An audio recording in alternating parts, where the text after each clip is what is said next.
Exercise 1.2। इसका first question क्या है आपका, state whether the following statements are true और फॉल्स, जस्टिफाई योर आंसर। तो आपको ट्रू और फॉल्स बताना है। तो फर्स्ट क्या कह रहा है, every irrational number is a real number. तो मैंने जब रियल नंबर आपको पढ़ाए थे, जब रेशनल और इरेशनल नंबर पढ़ाया गया था, तो प्रीवियस वीडियो में मैंने बताया था जो रियल नंबर हमारा होता है वो फर्दर दो पार्ट्स में डिवाइड होता है। तो रियल नंबर हम फर्दर दो नंबर्स में डिवाइड करते हैं। एक होता है हमारा रेशनल नंबर्स, एक होता है इर्रेशनल नंबर। तो जब रियल नंबर दो पार्ट्स में डिवाइड होता है, अब देखो आप, every irrational number is a real number. तो every irrational number real number ही तो होगा, क्योंकि इरेशनल नंबर जो है वो आपका रियल नंबर का ही तो पार्ट है। तो जितने भी इरेशनल नंबर है वो रियल नंबर ही तो है। इसका मतलब फर्स्ट वाली तो आपकी ट्रू होगी, ये तो ट्रू हो जाएगी हमारी। सेकंड आपका, every point on the number line is of the form of under root M where M is a natural number.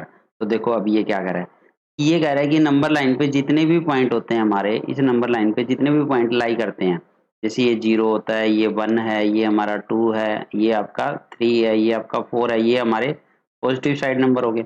और नेगेटिव में इधर -1 होता है, इधर -2 होता है, ये हमारा -3 होता है। तो ये कह रहा है कि every point on the number line, तो जितने भी पॉइंट है आपके, जैसे मैं 1 को कैसे लिख सकता हूँ, 1 को मैं √1 लिख सकता हूँ, इसका आंसर आएगा 1, ठीक है भाई।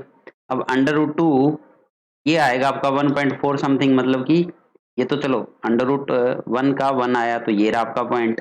अब √2 ये आया आपका 1.4, तो ये कहीं पे यहाँ आएगा। अब आपका √3 आया तो ये आपका 1.7, मतलब इसके आगे यहाँ कहीं आएगा। तो इस तरह से चलो ये तो ठीक है भाई, ठीक है। और आपका √4 ये आपका 2 आएगा, तो ये रहा आपका 2। बट नेगेटिव नंबर को कैसे लिखोगे आप, इन नेगेटिव नंबर का अगर स्क्वायर रूट करो, तो जैसे negative of -1, negative of -2, negative of -3, ये तो होते ही नहीं है इनके। इन नंबर को कैसे दिखाओगे, तो ये वाले नंबर तो रहेंगे ना नंबर लाइन पे। तो ये कह रहा है कि every point on the number line is of the form of √m। तो सारे नंबर तो इस फॉर्मेट में नहीं है ना, नेगेटिव वाले नंबर तो रहेंगे। चलो इनको तो आपने बता दिया कि ये तो है, चलो नेगेटिव नंबर रहेंगे, तो इसका मतलब ये स्टेटमेंट आपकी क्या हो जाएगी, फॉल्स।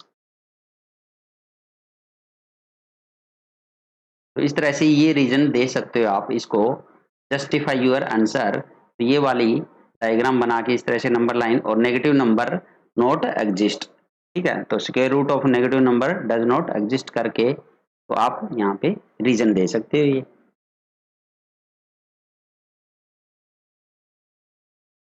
थर्ड पॉइंट आपका, every real number is an irrational number. तो ये फर्स्ट वाले का रिवर्स है देखो। तो भाई जब फर्स्ट वाला ट्रू हो चुका है आपका, तो सेकंड वाला ट्रू कैसे हो सकता है, इसका उल्टा तो ट्रू नहीं होगा ना, ये तो फॉल्स ही होगा। तो आपका फॉल्स ही है फिर, क्योंकि ये कह रहा है every real number is rational number. भाई जब रियल नंबर दो पार्ट में होते हैं, एक पार्ट होता है इसका रेशनल नंबर, एक पार्ट होता है रेशनल नंबर और सेकंड पार्ट होता है इरेशनल नंबर, सेकंड पार्ट होता है इरेशनल नंबर। तो एवरी रियल नंबर, सारे रियल नंबर जो है वो इरेशनल कैसे हो सकते हैं, उसमें कुछ नंबर रेशनल भी तो है, कुछ नंबर हमारे रेशनल भी तो है, इसलिए दो पार्ट में इसको डिवाइड किया गया है। इसका मतलब ये वाली स्टेटमेंट तो फॉल्स होगी ना। Next, are the square root of all positive integers irrational. तो ये कह रहा है कि जितने भी पॉजिटिव इंटीजर है अगर उनका स्क्वायर रूट लिया जाए तो क्या वो सारा का सारा, सभी का पॉजिटिव इंटीजर का स्क्वायर रूट इरेशनल आता है। If not give an example of the square root of number that is rational number. तो ये कह रहा है कि जितने भी पॉजिटिव इंटीजर हमारे, जैसे 1 है, 2 है, हमारा पास में 3 है, 4 है, 5 है, 6 है, 7 है, 8 है, 9 है, इस तरह से सारे पॉजिटिव इंटीजर अगर इनका आप स्क्वायर रूट लो, सभी का स्क्वायर रूट लेते हैं यहाँ पे, तो ये कह रहा है कि सभी का स्क्वायर रूट क्या इरेशनल नंबर आता है। आप खुद चेक कर लो यहाँ पे, अगर आप 4 का स्क्वायर रूट निकालोगे तो 2 आएगा, और 2 एक रेशनल नंबर होता है। ये 2 क्या होता है हमारा, एक रेशनल नंबर है। ऐसे ही अगर 9 का स्क्वायर रूट निकालोगे तो इसका क्या आएगा, 3 आएगा। 3 भी क्या होता है आपका रेशनल नंबर होता है। तो यहीं पे आपका गलत हो गया कि जितने भी पॉजिटिव इंटीजर है उनका स्क्वायर रूट इरेशनल नहीं होता। कि चलो ठीक है, अभी 2 का आ सकता है, ठीक है, 3 का आ सकता है क्योंकि ये वैसे भी इरेशनल नंबर है।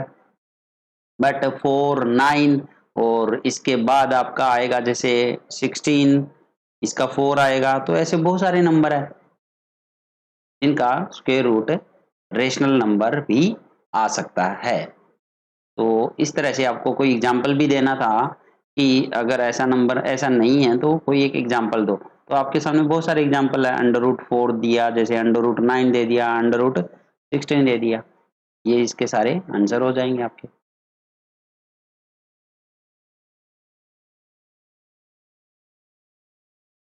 नेक्स्ट है show how √5 can be represented on the number line. तो इसको वही सेम चीज √5 को लोकेट करना है नंबर लाइन पे। तो यहाँ पे हम पाइथागोरस थ्योरम की ही हेल्प लेंगे। तो यूजिंग पाइथागोरस थ्योरम, अब पाइथागोरस थ्योरम क्या होती है, जैसा कि मैंने बताया इसमें हाइपोटेनियस इज इक्वल टू होता है परपेंडिकुलर का स्क्वायर प्लस बेस का स्क्वायर का होल स्क्वायर रूट। तो अब √5 को ब्रेक करना है इसी फॉर्मेट में। √5 को मैं कैसे लिख सकता हूँ, देखो √5 को मैं लिख सकता हूँ 1 + 4। अब इसको फर्दर कैसे ब्रेक कर सकता हूँ, 1 का स्क्वायर प्लस 2 का स्क्वायर, और ये हमारा √5। अब इसको इससे कंपेयर कर लो तो यहाँ पे हमें क्या मिला, परपेंडिकुलर मिला 1 और बेस मिला हमारे पास में 2 और हाइपोटेनियस कितना मिलेगा √5। अब ये तीनों वैल्यू आ गई। अब आपको एक triangle, right angle triangle draw करनी है जिसका बेस क्या होगा आपके पास में 2 होगा और जिसका परपेंडिकुलर कितना होगा 1 होगा, और अगर इसको और इसको मिला दोगे तो ये आपका हाइपोटेनियस आ गया जो कि होगा √5। तो चलो इसको ड्रॉ करते हैं नंबर लाइन पे। नंबर लाइन पे जैसे एक नंबर लाइन आपने ली ऐसे और 0 से स्टार्ट करेंगे। ये अब आपका 1 है, ये आपका 2 है, ये आपका 3 आ गया, ये आपका जैसे 4 आ गया। तो इसका बेस हमें कितना लेना है, 2 लेना है। तो 0 से लेके 2 तक ये आपने सिलेक्ट कर लिया, ठीक है। इसको ए पॉइंट दे दो, ये आपका बी पॉइंट आ गया। अब बी पॉइंट पे अब आपको क्या करना है, एक परपेंडिकुलर ड्रॉ करना है।